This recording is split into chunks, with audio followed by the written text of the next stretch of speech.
Here's the code I'm running with my code for the BTN interrupt handler right here. I will now run the project and demonstrate what it's doing. So button 0 turns the LEDs off. The LEDs are off, so it shouldn't do anything. The count is set at 0 to start, so button 1, which turns the LEDs on, doesn't do anything either. Button 2 is the 1-bit complement of the LED.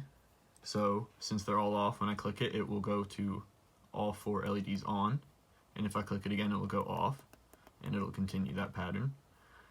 Let's keep it off to go through what button 3 does.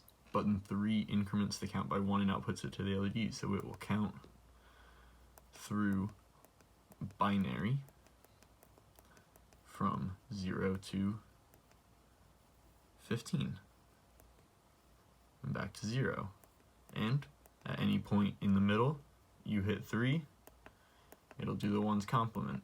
At any point when they're on, button 0 will turn them off. Button 1 will turn them back on to where they were. When off, and you go to button 3, it'll add 1 to the previous number and output it. And if they are off from this, so I'm going to hit button 0 to turn them off, and I'm going to hit button 2 to take the 1's complement of the previous count, so LEDs 0 and 1 should be on while 2 and 3 are off after I turn them back on with the 1's complement. So button 0 off, button 3 2's complement. Now, since each button does one thing individually, I made the assumption that button 0 had precedence over all or had a priority over the other 3.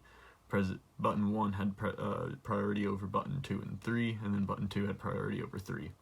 So, at any point, if 0 is pushed and button 1, they will go off. No matter what, they will go off.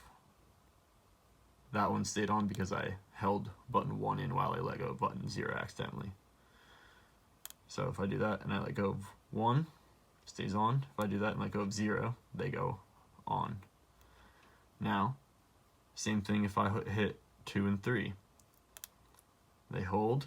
If I let go of 2 first, they're going to hold still, and that's what they're going to show. If I hold 2 and 3, and then I let go of 2 and do 3, it's going to do the 1-bit complement, or let go of 1 and do 2. There you go. And then same thing, if I do 3 and 4, it'll do the 1-bit complement, or my apologies, 2 and 3. I'm doing the 1, 2, 3, 4, not 0, 1, 2, 3. So if I hold 2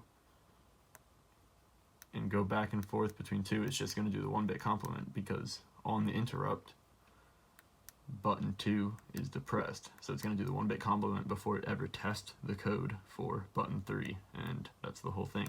And then button 3 can only work when nothing else is pressed.